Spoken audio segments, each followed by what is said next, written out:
नमस्कार मित्रांनो, रायटर शीतल या मराठी यूट्यूब चॅनलवर तुमचे खूप खूप स्वागत आहे। मित्रांनो, हा एक लेखक मित्र चॅनल आहे असं मी म्हणत असते। त्यामुळेच इथे अनेक स्पर्धा, मराठी लेखन स्पर्धांची जी माहिती आहे ती मी शेअर करत असते। सो आजही एक कथा स्पर्धा मी शेअर करत आहे। कथा लेखन स्पर्धा आहे, ती कोणासाठी आहे, काय आहे, कुठे पाठवायचं याची सगळी डिटेल्स या चॅनलवर मी देणारच आहे।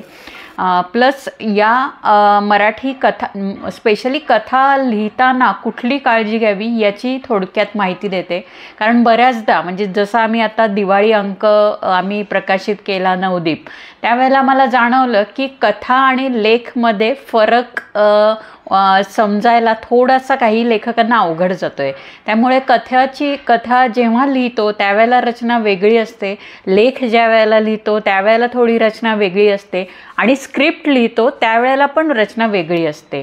त्यामुळे ह्याची थोडक्यात माहिती देते जेणेकरून ज्यांना कथा लिहायची आहे त्यांना ह्याच्यामध्ये मदत होईल।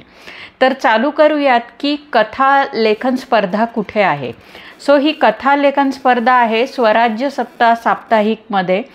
त्यांनी विषय दिले आहेत, आरसा, खरा संघर्ष, माणुसकी। सो हे 3 विषय असणार आहेत। या 3 विषयांना धरून तुम्ही कुठलीही एक कथा लिहू शकता आणि या तिन्ही विषय म्हणजे आरसा, खरा संघर्ष आणि माणुसकी या तिन्ही विषयापैकी कुठल्याही एक विषयावर तुम्हाला लिहायची आहे कथा। छोटी कथा आहे, लघुकथा आहे, 700 ते 1000 शब्द मर्यादा आहे फक्त। आणि शुद्ध लेखन वगैरे व्यवस्थित हवंच आहे त्यांना। 3 क्रमांक आहेत, प्रत्येक पहिला, दुसरा आणि तिसरा, त्याला ट्रॉफी आणि सर्टिफिकेट ते देणार आहेत। आणि उत्तेजनार्थ लेखकांना डिजिटल प्रमाणपत्र। हे पाठवायचं कधीपर्यंत? 20 डिसेंबर 2023। तो वेळ भरपूर आहे, तोपर्यंत तुम्ही लिहू शकता। त्यांचा ईमेल ID आहे स्वराज्यसत्ता@gmail.com। तो मी डिस्क्रिप्शनमध्ये पण नेहमीप्रमाणे देईल। प्लस आपलं टेलिग्राम, व्हॉट्सअप चॅनल आहे, तिथेही तुम्ही जॉईन करून बघू शकता, तिथेही मी डिटेल्स टाकत असते। सो अशी कथा आहे आणि ज्यांची विजेती कथा आहे त्यांची त्या साप्ताहिकामध्ये पब्लिश पण होणार आहे। स्वराज्य सत्ता हा साप्ताहिक म्हणजे आठवड्यातून एकदा हे साप्ताहिक निघणार आहे। सो त्याच्यामध्येही पब्लिश होईल। आता दुसरी गोष्ट की कथा कशी लिहावी। सो कथा लिहिताना जास्त करून तुम्ही जे कॅरेक्टर म्हणजे त्या कथा लिहिताना जो मेन हिरो असतो, हिरो म्हणण्यापेक्षा ते जे कॅरेक्टर किंवा ते पात्र जे ठेवता तुम्ही, त्याच्या भोवती फिरणारी कथा हवी। त्याच्यामध्ये थोडे संवाद पण टाका, त्यामुळे कथा थोडी जिवंत वाटते की आत्ताच होतीये असं वाटतं, आत्ता घडतीये आपल्यासमोर।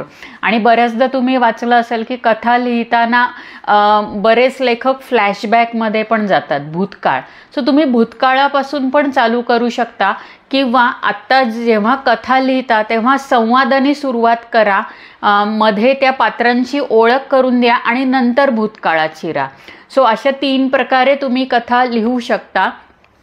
कॅरेक्टर ज्या वेळेला तुम्ही कथामध्ये निवडता त्यावेळेला त्यांची नावं पण बघा। तर तुम्ही कुठल्या काळामध्ये कथा लिहित आहात ते पण बघा।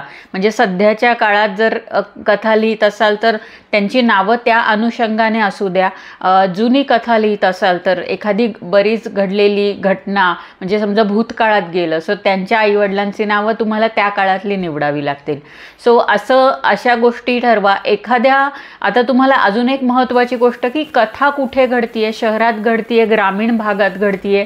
तर जर ग्रामीण भागात घडत असेल तर तिकडच्या पद्धतीचे संवाद त्याच्यामध्ये येऊ द्या, त्यामुळे ती कथा जास्त रीडर्सला सोपी जाते आणि ती असं वाटतं की अरे हो, ही समजा कोकणातली कथा आहे, सो कोकणी भाषेतला एखादे शब्द तुम्ही वापरले, एखादी वाक्य संवाद वापरले तर ती आणखीन जवळची वाटते।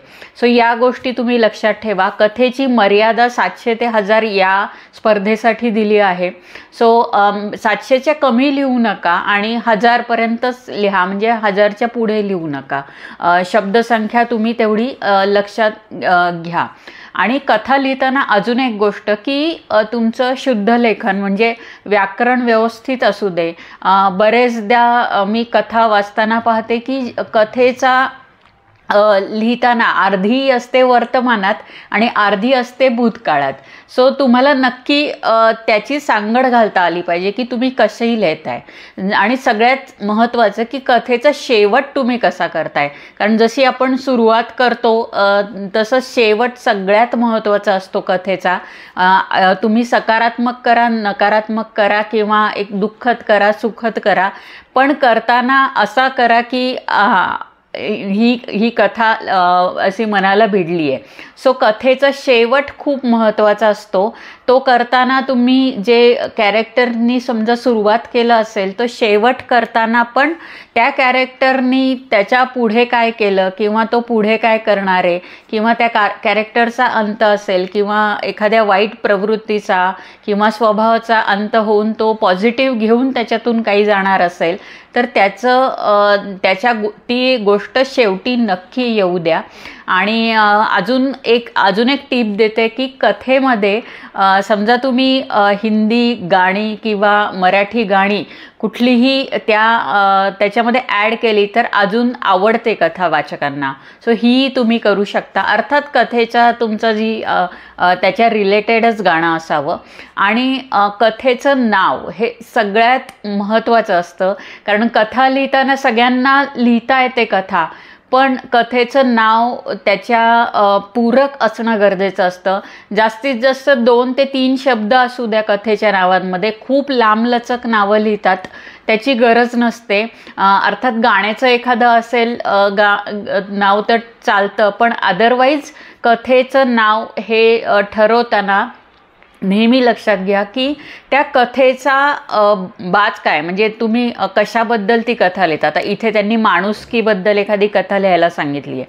सो माणुसकीला धरून तुम्ही जर कथा लिहित असाल तर त्याचं शीर्षक तुम्ही एका शब्दात पण देऊ शकता, कथेचं नाव लिहू शकता.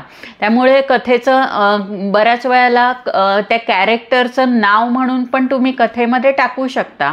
म्हणजे त्या कॅरेक्टरमधनं काही शिकण्यासारखं असेल तर 100% जेव्हा सकारात्मक कथा असते एखाद्या कॅरेक्टरची तर त्या कॅरेक्टरचं नाव पण तुम्ही कथेला देऊ शकता. सो या सगळ्या महत्त्वाच्या गोष्टी लक्षात ठेवा.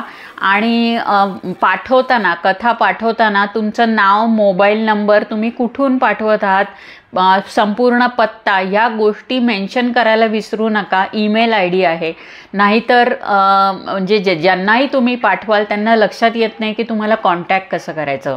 यांचा निकाल 25 डिसेंबरला आहे, त्यामुळे तो तुमच्यापर्यंत पोहोचेलच आणि निवड झाली तर ते तुम्हाला नक्की कॉन्टॅक्ट करतील. सो आलंय लक्षात. अजूनही काही तुम्हाला डाऊट असतील तर जरूर कमेंटमध्ये विचारा. टेलिग्राम चॅनल आहे आपलं, व्हॉट्सअप चॅनललाही जॉईन व्हा आणि काही डाऊट असेल तर जरूर विचारा. Thank you and all the best.